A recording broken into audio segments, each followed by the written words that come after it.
નિયુક્ત municipal commissioner Shri Arun Mahesh બાબુએ charge સંભાળ્યો ત્યારે પૂર્વ વિપક્ષી નેતા અમીર રાવત અને પ્રદેશ કોંગ્રેસ પ્રવક્તા નરેન્દ્ર રાવતે દ્વારા આ પુષ્પગુચ્છ આપી સન્માન પણ કર્યું. તેમનો નિયુક્ત મ્યુનિસિપલને શહેરની સ્થિતિથી અવગત કરવાનો માંગણીપત્ર અમીર રાવતે સુપ્રત કર્યો હતો. ત્યારે વડોદરાના પૂર્વ વિશ્વામિત્રીના દબાણ તોડો. વિશ્વામિત્રી નદી ભૂખી નથી.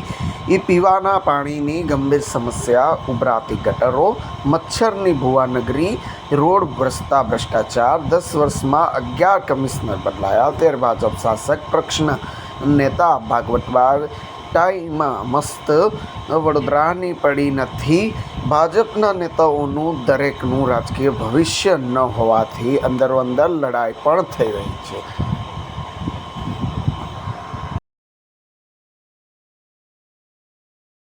ચાર્જ લીધો, મસ્ત મોટું મેમોરેન્ડમ આપે આવકારતાની સાથે આપ્યું છે.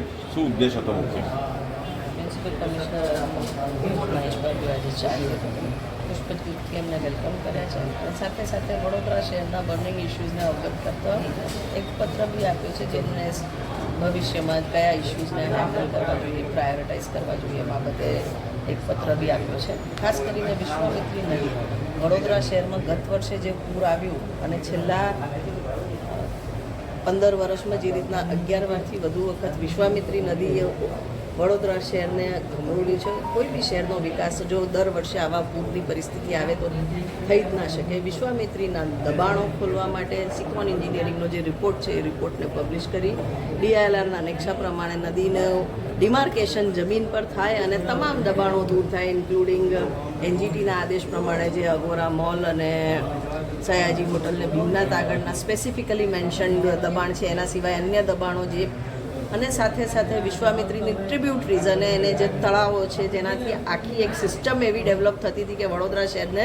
પૂરમાંથી રાહત મળતી હતી. એ આખી સિસ્ટમને નેટવર્ક જ્યારે તૂટી ગયું છે તો એ રિવાઇવ કરવા માટે અમે મ્યુનિસિપલ કમિશનરશ્રીને આવેદન આપ્યું છે અને સાથે ભૂખી નદી છે તેને વડોદરા શહેરની વચ્ચે ગોલ ગોલ ફેરવવાના જે આયોજન કરી રહ્યા છે, નાગરિકોના પૈસા અને નાગરિકોનો સમય અને એમને જે હેરાનગતિ આના લીધે થશે ને જે વિસ્તારોમાં કોઈ દિવસ પાણી નથી ભરાયા ત્યાં ભવિષ્યમાં પાણી ભરાશે એ બાબતે બી એમને અવગત કરાવ્યા છે ને એમને વડોદરા શહેરના પાણી, ડ્રેનેજ અને તમામ ઇસ્યુઝ પર એમનું ધ્યાન દોરતો આ પત્ર લખ્યો છે અને ડિમાન્ડ કરી છે કે આવનાર દિવસોમાં આનું આયોજન થાય, સ્ટ્રીટ વેન્ડર પોલિસી એક્ટનો અમલ થાય, કે સ્ટ્રે એનિમલ્સ કેટલ માટે યોગ્ય વ્યવસ્થા થાય અને સાથે પાર્કિંગ પોલિસી અને બીજા જે શહેરના બર્નિંગ ઇસ્યુઝ છે સોલિડ વેસ્ટ મેનેજમેન્ટમાં એના પર બી ધ્યાન દોર્યું છે.